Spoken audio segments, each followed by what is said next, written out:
Hello soldiers, कैसे हो? I hope कि आप सब लोग ठीक होंगे। मैं हूं अभिषेक और आप देख रहे हैं स्टडी विद अभिषेक। तो आज एक बार फिर से मैं इंडियन कोस्ट गार्ड नाविक जीडी एंड डीबी एग्जाम्स के लिए प्रैक्टिस सेट लेकर के आ गया हूं। अब देखो, ध्यान से समझना मेरी बात को।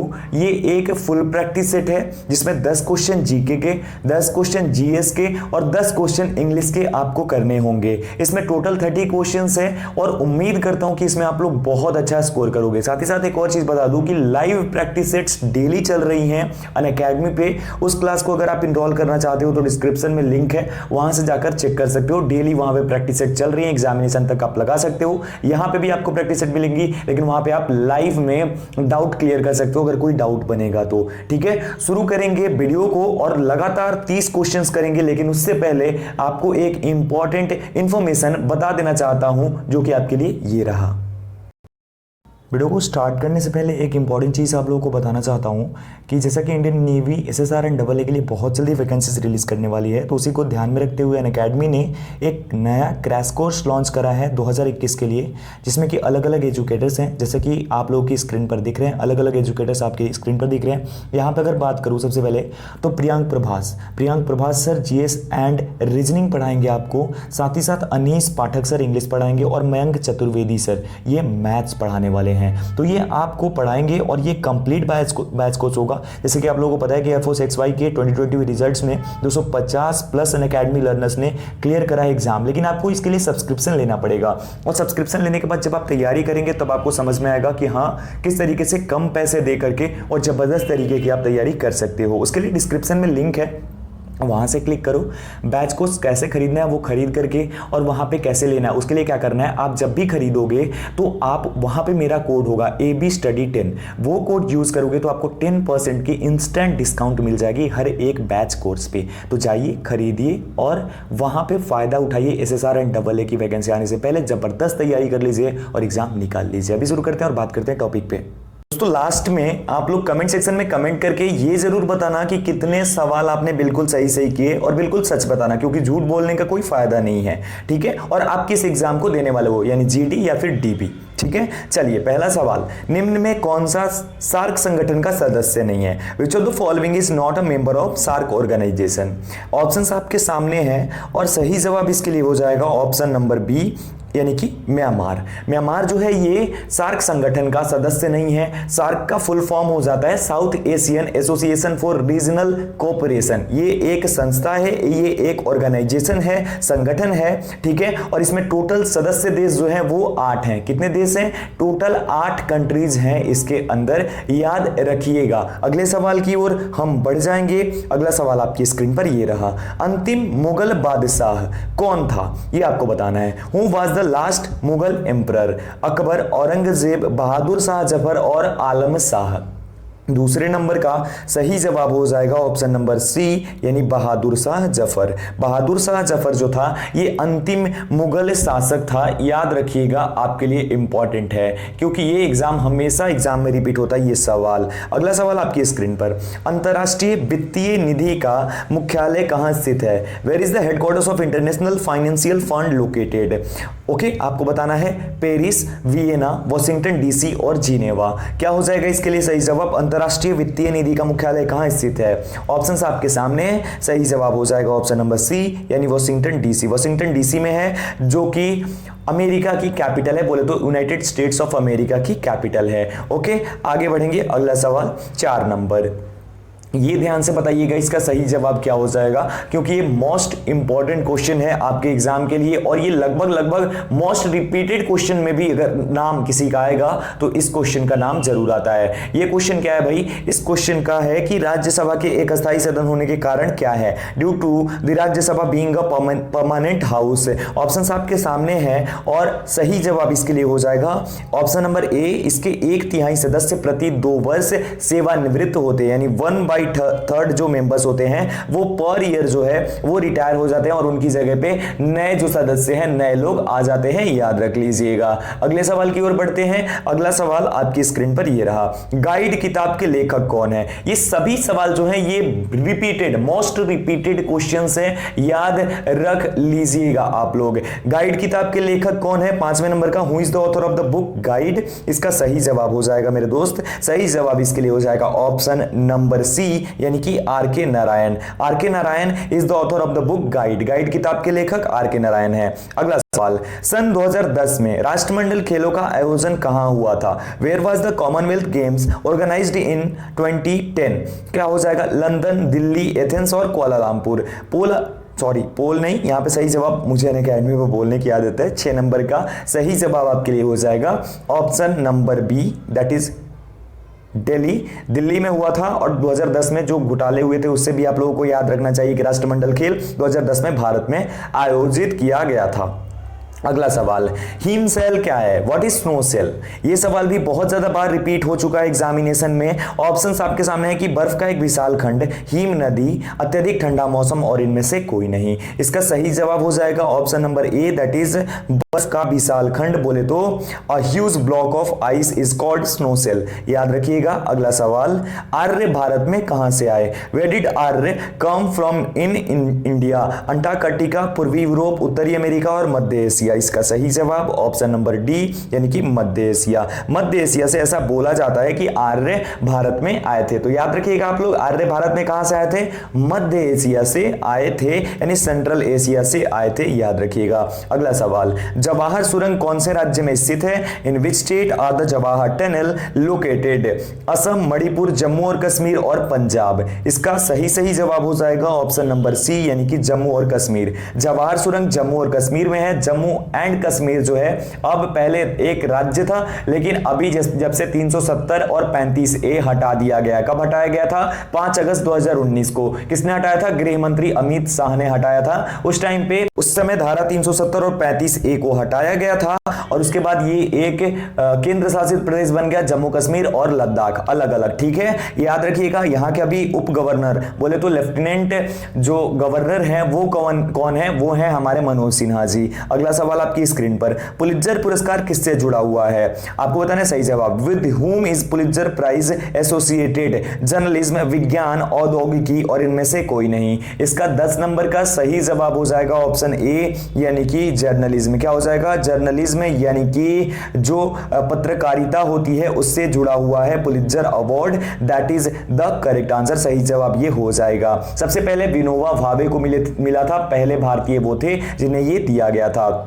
ओके, अगला सवाल। अब यहां से जीके खत्म हो चुका है, अब जीएस के सवाल शुरू हो रहे हैं। पहला सवाल, दूध में कौन सा विटामिन नहीं होता है? Which vitamin is not in milk? बताइए, ए, डी, सी और बी। क्या हो जाएगा? ध्यान से देखिएगा। सही जवाब इसके लिए हो जाएगा ऑप्शन नंबर सी, यानी कि विटामिन सी जो होती है ये नहीं होती है दूध के अंदर, याद कर लीजिएगा। और वहीं पे अगर बात करूं नींबू के अंदर, उसके बाद आंवला के अंदर, इन सब के अंदर विटामिन सी प्रचुर मात्रा में पाई जाती है। विटामिन सी हमारे शरीर के लिए बहुत ज्यादा जरूरी है। अगले सवाल के लिए अगला सवाल, बेरी रोग किस विटामिन की कमी से होता है? Beri disease is caused by deficiency of which vitamin? A, B, C, D. सही जवाब इसके लिए 12 नंबर का हो जाएगा ऑप्शन नंबर बी, यानी कि विटामिन बी की कमी से जो है वेरी रोग होता है, याद रखिएगा। Beri disease is caused by the deficiency of vitamin B, सही आंसर। उसके बाद 13 नंबर, पारा किससे निकाला जाता है? From whom is mercury removed? Okay, ये बताना है। हिंगुल से, बॉक्साइट से, दोनों से और इनमें से कोई नहीं। 13 नंबर का सही जवाब हो जाएगा ऑप्शन नंबर ए, यानी कि हिंगुल से पारा यानी कि मरकरी जो है निकाली जाती है, याद रखिएगा। अगला सवाल, प्रकृति में कार्बन का सबसे शुद्ध रूप कौन सा है? Which is the purest form of carbon in nature? Graphite, हीरा, कोयला और इनमें से कोई नहीं। सही जवाब हो जाएगा ऑप्शन नंबर बी, यानी कि हीरा। यानी डायमंड जो होता है ना, ये कार्बन का सबसे प्योर फॉर्म है नेचर में, प्रकृति में, याद रखिएगा। 14 नंबर का सही जवाब। और यहां पे एक और चीज याद रखिएगा कि ये दोनों जो है ना, ये ये यानी कि ग्रेफाइट और हीरा ये दोनों कार्बन के अपरूप हैं, याद रख लीजिएगा। हीरा विद्युत का सुचालक नहीं होता है, वहीं पे ग्रेफाइट जो है विद्युत का सुचालक होता है, ये भी आप लोग याद रखिएगा, बहुत इंपॉर्टेंट सवाल है। आगे बढ़िए अगले सवाल की ओर। त्वरण की इकाई क्या है? What is the unit of acceleration? Metre प्रति सेकंड स्क्वायर, मीटर प्रति सेकंड, मीटर इंटू सेकंड, और इनमें से कोई नहीं। क्या हो जाएगा सही जवाब? 15 नंबर का सही उत्तर हो जाएगा ऑप्शन नंबर ए, यानी कि मीटर प्रति सेकंड स्क्वायर जो है त्वरण की इकाई है। अगला सवाल आपकी स्क्रीन पर, जूल तथा अर्घ किसके मात्रक हैं? Whose unit is joule and erg? कार्य तथा ऊर्जा के, इनमें से कोई नहीं। 16 नंबर का सही जवाब हो जाएगा ऑप्शन सी, यानी कि कार्य तथा ऊर्जा दोनों के ही मात्रक है जूल तथा अर्घ। याद रखिएगा, किसी एक पे टिक मत कर देना, आपका आंसर गलत हो जाएगा। कार्य तथा ऊर्जा दोनों के मात्रक है जूल तथा अर्घ, याद रखिएगा। अगला सवाल, ठोस पदार्थों में ध्वनि का वेग वायु की अपेक्षा कैसा होता है? What is the velocity of sound in solids compare to air? क्या हो जाएगा इसके लिए सही जवाब? ऑप्शन नंबर हो जाएगा हमारा सही ए, यानी कि ज्यादा होता है। ठोस पदार्थों में ध्वनि का वेग जो है वो वायु की अपेक्षा ज्यादा होता है। सबसे ज्यादा ध्वनि का वेग जो होता है वो स्टील में होता है, लगभग 5960 मीटर सेकेंड, ये आप लोग याद रख लीजिएगा। अगला सवाल आपकी स्क्रीन पर ये रहा, सामान्य तापों पर गैसों का व्यवहार विद्युत के प्रति कैसा होता है? What is the behaviour of gases at normal temperatures toward electricity? कुचालक, सुचालक, अर्धचालक और ये सभी। 18 नंबर का सही जवाब ऑप्शन ए हो जाएगा कुचालक। याद रखिएगा, सामान्य तापों पर गैसों का व्यवहार विद्युत के प्रति कैसा होता है? कुचालक होता है। अगला सवाल, यदि किसी केस नली का व्यास दुगना कर दिया जाए तो केस नली में पानी की ऊंचाई हो जाएगी।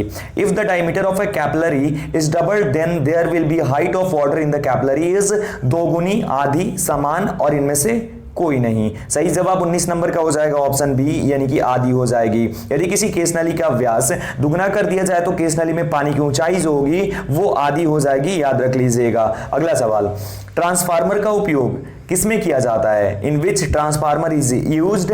इसके लिए हमारा सही जवाब हो जाएगा ऑप्शन बी, यानी कि केवल एसी में। That is the correct answer, alternating current में। याद रख लीजिएगा। ये हमारा कंप्लीट हो गया, जीएस का हमारा कंप्लीट कर लिया हमने। आगे बढ़ेंगे अगले सवाल की और अब यहां से इंग्लिश शुरू। 10 क्वेश्चन है, देखते हैं आप लोग क्या करोगे यहां से। He succeeded dash convincing his critics on in into to. अब यहां पे सही जवाब देखो क्या हो जाएगा। कभी भी एक चीज यूनिवर्सल ट्रूथ है, याद रख लेना, आपको एकदम से लिख के रख लेना है ताकि आप अपने पोते पोतियों को भी पढ़ा सको। यानी कि सक्सीडेड जब भी दिखेगा, सक्सीड जब भी दिखेगा तो उसके बाद जो है जो हमारा प्रीपोजिशन यूज होगी वो इन की प्रीपोजिशन होगी। That is he succeeded in convincing his critics, यानी कि अपने खिलाफ बोलने वालों या फिर अपनी जो बुराई करते हैं या फिर हमें जो क्रिटिसाइज करते हैं उनको भी उसने कन्विंस कर लिया, वो सक्सेसफुल हुआ कन्विंस करने में, ये इसका मतलब हुआ। ठीक है। अगला सवाल, dash Ganga is Holi river in India? A and the और नो आर्टिकल? सही जवाब ऑप्शन नंबर सी हो जाएगा कि दी गंगा इज, यहां पे दी भर दीजिएगा, the Ganga is a holy river, यानी गंगा एक पवित्र नदी है भारत में। याद रख लीजिएगा। वैसे भी याद रखिएगा कि गंगा नदी को ही सबसे पहले भारत में 2008 में जो है एक जीवित व्यक्ति का दर्जा प्राप्त हुआ था, यह भी याद रखिएगा। सबसे पहले न्यूजीलैंड में यह काम शुरू हुआ था, यानी नदियों को जीवित व्यक्ति का दर्जा देने का। गंगा नदी सबसे लंबी नदी है भारत की और गंगा नदी का कुल भारत में क्षेत्रफल है 2510 किलोमीटर और ये बांग्लादेश में भी है, तो बांग्लादेश में इसका टोटल अगर बांग्लादेश को भी ऐड किया जाए तो 25 से 25 किलोमीटर होती है इसकी टोटल क्षेत्रफल। ठीक है। अगले सवाल की ओर बढ़ेंगे हम। अगला सवाल, और यह भी याद रखिएगा कि नदियों के नाम के पहले हमेशा दी का प्रयोग कीजिएगा, यह मोस्ट इंपॉर्टेंट चीज है। आगे बढ़िए।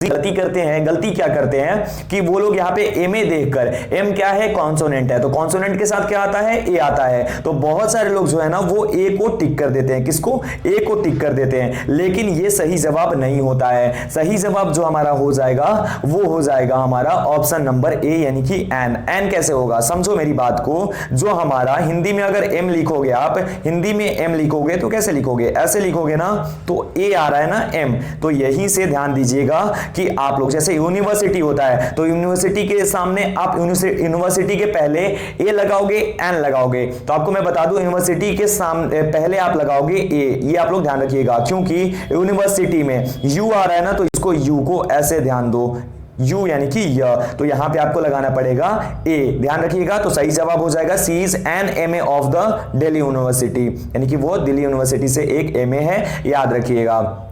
आगे, to hit below the belt, okay, to argue fairly, to argue unfairly, to hit the stomach और टू हिट वंस वेस्ट, क्या हो जाएगा सही जवाब? ऑप्शन नंबर बी हो जाएगा, टू आर्ग अनफेयरली, मतलब बिना मतलब की बेतुकी बात करना, कोई मतलब ही नहीं है, कुछ सिर पैर ही नहीं है बात का, फिर भी वो बात किए जा रहा है, तो वो क्या होता है? To hit below the belt, यानी कि हद से ज्यादा नीचे गिर जाना, ये भी बोल सकते हैं, ठीक है। बहुत सारे लोगों की लड़ाइयां होती है तो वो हद से ज्यादा नीचे गिर जाते हैं ना, तो उसी प्रकार से ये है। आगे बढ़िए, एक्नॉलेज, एक्नॉलेज आपको बताना, आप ध्यान से समझिएगा इस चीज को कि आपको क्या बताना है। एक्नॉलेज का जो हमारा 25 नंबर को आपको बताना है, एक्नॉलेज का आपका एंटो क्या हो जाएगा? तो एक्नॉलेज का मतलब क्या होता है? सबसे पहले तो ये जान लो, एक्नॉलेज का मतलब होता है किसी चीज को ये कर देना, जैसे मुझे आपने कुछ बोला तो मैंने बोला एक्नॉलेज, यानी कि मैं जान गया उस चीज को, यानी कि एक्सेप्ट करना एक तरीके से। आपने मुझे पेमेंट करा, मैं लिख दिया एक्नॉलेज, यानी कि आपने मुझे पेमेंट करा, मुझे आ गया, मैंने एक्सेप्ट कर लिया। वैसे ही तो उसका एंटोनियम्स क्या हो जाएगा? वो हो जाएगा हमारा रिफ्यूज, यानी कि रिफ्यूज करना, यानी नकार देना। इसको एक्सेप्ट करना यानी स्वीकार करना,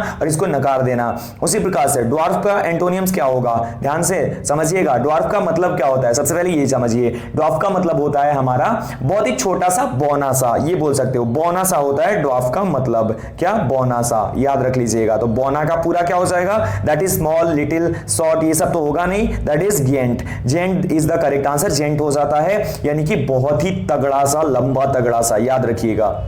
अगला सवाल, एज कनिंग एज, इसका आइडियम एंड फ्रेज बताना है हमको। एज कनिंग एज, कनिंग का मतलब क्या होता है? सबसे पहले ये समझो, एज कनिंग एज का मतलब होता है, कनिंग का मतलब होता है बहुत ही सातिर, बहुत ज्यादा सातिर, जैसे अभी लोग होते हैं कलयुग में। तो इसके लिए सही जवाब, सबसे ज्यादा सातिर कौन सा होता है? आप अगर देखते हो, जयकाल है, फॉक्स है, थीफ है, और उसके बाद बुल है, तो सही जवाब इसके लिए क्या दे दोगे आप? बहुत ही इजी तरीके से दे दोगे, ऑप्शन नंबर बी, यानी कि as cunning as fox. Fox यानी लोमड़ी की तरह चालाक, लोमड़ी की तरह सातिर, ठीक है। उसके बाद 28 नंबर का आपको फिलअप करना है, क्या होगा?